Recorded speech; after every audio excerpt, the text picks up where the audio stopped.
बार दोनों हाथ ऊपर उठा के ताली बजा के उनका स्वागत कीजिए, उनका अभिनंदन कीजिए। महामहिम राज्यपाल झारखंड आदरणीय श्रीमान संतोष गंगवार जी, यहाँ के मुख्यमंत्री आदरणीय श्रीमान हेमंत सोरेन जी, झारखंड वासियों को आश्वस्त करता हूं कि रांची को कृषि शिक्षा, अनुसंधान और शोध में देश का प्रमुख केंद्र बनाया जाएगा, उसमें हम कसर नहीं छोड़ेंगे। एक बार फिर आप सबकी ओर से महामहिम का मैं हृदय से स्वागत करता हूं। आज हमारे बीच पधारी हमारी ऐसी राष्ट्रपति जिनका झारखंड के प्रति पहले से ही बहुत लगाव रहा है, और जब वो यहाँ गवर्नर थी, राज्यपाल थी, तब भी जनता के कल्याण के लिए अनेकों काम करती रही हैं। आज सौभाग्य से वे हमारी राष्ट्रपति हैं और हमारे बीच पधारी हैं। ऐसे हमारी राष्ट्रपति महामहिम श्रीमती द्रौपदी मुर्मू जी, एक बार दोनों हाथ ऊपर उठा के ताली बजा के उनका स्वागत कीजिए, उनका अभिनंदन कीजिए। महामहिम राज्यपाल झारखंड आदरणीय श्रीमान संतोष गंगवार जी, यहाँ के मुख्यमंत्री आदरणीय श्रीमान हेमंत सोरेन जी, भाइयों, बेटे बेटियों, आप सबको नमस्कार, आप सबको प्रणाम। बहनों और भाइयों, कृषि मंत्री बनने के बाद मैं रांची आया था और यह पहला संस्थान था, राष्ट्रीय कृषि उच्चतर प्रसंस्करण संस्थान, जिसमें मैंने विजिट की थी और रात भी किसी होटल में नहीं सोया, यहीं इसी परिसर में आके सोया था। और तब अभिजीत और बाकी साथियों से चर्चा हुई, मैंने पूरा भ्रमण किया यहाँ, लाह के खेती के बारे में, उत्पादन के बारे में, प्रोसेसिंग के बारे में, संभावनाओं के बारे में पूरा समझा। और तभी मुझे बताया कि संस्थान की स्थापना को 23 तारीख को 100 साल पूरे हो जाएंगे। और फिर मुझे ये कहा कि 100 साल पूरा होने के अवसर पर अगर महामहिम राष्ट्रपति जी पधार जाए तो ये संस्थान भी धन्य हो जाएगा और लाह की खेती करने वाले किसानों का भी कल्याण हो जाएगा। आज हम गौरवान्वित, अत्यंत प्रसन्न और गदगद है कि हमारे अनुरोध को स्वीकार करके महामहिम राष्ट्रपति जी पधारिए। एक बार फिर उनका हृदय से स्वागत है, उनका हृदय से अभिनंदन है। लाह का इतिहास भारत के इतिहास जितनी पुराना है। 5000 साल पहले महाभारत हुआ था। तब महाभारत में हमने पढ़ा था कि कौरवों ने पांडवों को मारने के लिए लक्षागृह बनाया था, वो लाह से बना था, लाख से बना था। और तब से लेके आज तक लाह की खेती होती चली आ रही है। जो बातें यहाँ दोहराई गई, बताई गई है, मैं उनको दोहराना नहीं चाहता, लेकिन आज भी लाह बहुत महत्वपूर्ण है। देखो, अपने प्रधानमंत्री श्रीमान नरेंद्र मोदी जी का लक्ष्य है किसानों की आय दुगनी करना, किसानों की आमदनी बढ़ाना, किसान की आंखों में आंसू ना रहे, उनके चेहरे पर मुस्कुराहट आए, गरीब आगे बढ़े। और इसलिए खेती में उत्पादन बढ़ाना, उत्पादन की लागत घटाना, उत्पादन के ठीक दाम देना, नुकसान हो जाए तो उसकी भरपाई करना, और खेती का विविधीकरण, मतलब परंपरागत केवल धान गेहूं की खेती से काम नहीं चलेगा, हमको दूसरी खेतियों की तरफ भी बढ़ना पड़ेगा। कृषि वानिकी, मतलब पेड़ों से भी जो आय हो सकती है, उसकी तरफ भी उन्हें ध्यान दिलाया।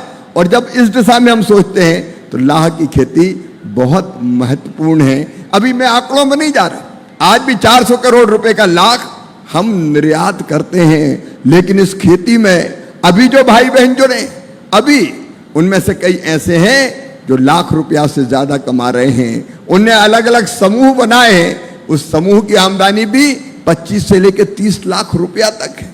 अनंत संभावना है इसमें। और इसलिए लाह की खेती, देखो, लाह महत्वपूर्ण है हमारी आय बढ़ाने के लिए। लाह महत्वपूर्ण है, प्लास्टिक का ये विकल्प है। प्लास्टिक पर्यावरण का दुश्मन है, तो प्लास्टिक से बचाने के लिए हम लाह का उपयोग कर सकते हैं। महिला सशक्तिकरण के लिए आज कितनी बड़ी संख्या में मेरी बहनें यहाँ पर बैठी है, मैं उनका यहाँ पर स्वागत करता हूँ। और लाह की खेती बड़े आसानी से हमारी बहनें भी कर सकती है, महिलाएं भी कर सकती है। और प्रधानमंत्री जी का कॉन्सेप्ट है लखपति दीदी बनाना है, मतलब हर बहन की आमदनी कम से कम 1 लाख रुपया सालाना हो जाए, इसका इंतजाम करना है। इसके लिए लखपति दीदी योजना बनाई उन्होंने, और उस लखपति दीदी योजना का विभाग भी मेरे ही पास है, ग्रामीण विकास विभाग। तो मेरी बहनों, लाह के माध्यम से भी लखपति दीदियां बनाई जा सकती है। आपकी आमदनी बढ़ा के 1 लाख रुपया से ज्यादा की जा सकती है, तो उसमें हम कोई कसर नहीं छोड़ेंगे। कृषि विभाग, भारतीय कृषि अनुसंधान परिषद, हम कैसे लाख की ठीक से प्रोसेसिंग हो, पैदावार बढ़े और प्रोसेसिंग के बाद ठीक दाम मिले। अभी कई तरह की चीजें यहाँ कही गई है, अभिजीत ने भी कुछ चीजें कही थी, मैं बहुत विस्तार में नहीं जाऊंगा, समय की सीमा है। लेकिन 3-4 चीजें मेरे ध्यान में आती है। महामहिम आए हैं तो लाह की खेती आगे बढ़े और लाह उत्पादक किसानों की और गरीबों की समस्या का समाधान हो, क्योंकि आदिवासी भाई बहन, गरीब भाई बहन, पिछड़े भाई बहन इस खेती के काम में लगे हैं। और इसलिए लाख का उत्पादन कम से कम दुगना हो जाए। लाख के उत्पादन में लगे भाई और बहनों को और प्रोत्साहन मिले, उनकी आय बढ़ जाए। और लाख के उत्पादक किसानों को, अभी चूंकि ये फॉरेस्ट डिपार्टमेंट में आता है, वनोत्पाद है, इसलिए कृषि विभाग की योजनाओं का लाभ नहीं मिलता।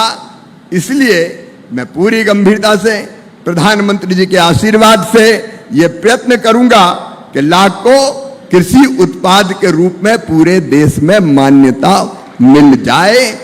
इसमें हम कसर नहीं छोड़ेंगे और प्रधानमंत्री जी के आशीर्वाद से यह संभव होगा तो कृषि विभाग की कई योजनाओं का फायदा हमारे लाह के उत्पादक किसानों को मिलेगा, लाह की प्रोसेसिंग के लिए मिलेगा। दूसरी चीज जो बार बार यहाँ आई है, लाह के क्लस्टर आधारित प्रसंस्करण इकाइयों की स्थापना। और इसलिए भारत सरकार पूरी ताकत से इस पर ध्यान देगी कि हम क्लस्टर आधारित प्रसंस्करण इकाइयों की स्थापना में मदद करें, ताकि प्रोसेसिंग का काम आसान हो जाए और प्रोसेसिंग के कारण लाह के ठीक रेट प्रोसेसिंग के बाद हमारे किसानों को मिल जाए। एक बात आई है मिनिमम सपोर्ट प्राइस की, कि उसको भी कुछ बढ़ाने की आवश्यकता है। तो हम हमारे जनजातीय विभाग के साथ मिलके इस बात का प्रयत्न करेंगे, क्योंकि ये नरेंद्र मोदी जी ने किया कि जितना खर्चा आता है उत्पादन में, कृषि उत्पादन में, उसमें 50% लाभ फायदा जोड़कर ही मिनिमम सपोर्ट प्राइस तय की जाए। तो मैं आपको विश्वास दिलाता हूं कि जितनी लागत आती है उसमें कम से कम 50% फायदा जोड़कर ही मिनिमम सपोर्ट प्राइस लाह के तय हो, ताकि ज्यादा पैसा हमारे भाई बहनों को मिल सके। किसानों को प्रशिक्षण की बात अभी यहाँ आई थी, अभी 1500 किसानों को प्रशिक्षण दिया जा रहा है। मुझे अभिजीत ने कहा कि 1500 के बजाय अगर 5000 किसानों को प्रशिक्षण दिया जाएगा तो हम प्रशिक्षित करके इस खेती से ज्यादा लाभ उठाने वाले भाई बहन तैयार कर सकेंगे।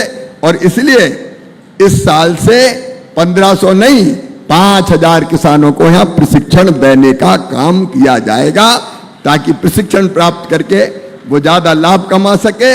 और संजय जी, रांची आज भी कृषि की शिक्षा, शोध और अनुसंधान का बड़ा केंद्र बन के उभरा है। मैं आपको और झारखंड वासियों को आश्वस्त करता हूं कि रांची को कृषि शिक्षा, अनुसंधान और शोध में देश का प्रमुख केंद्र बनाया जाएगा, उसमें हम कसर नहीं छोड़ेंगे।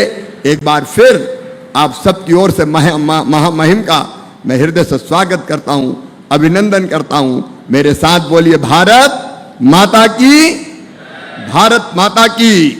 बहुत बहुत धन्यवाद।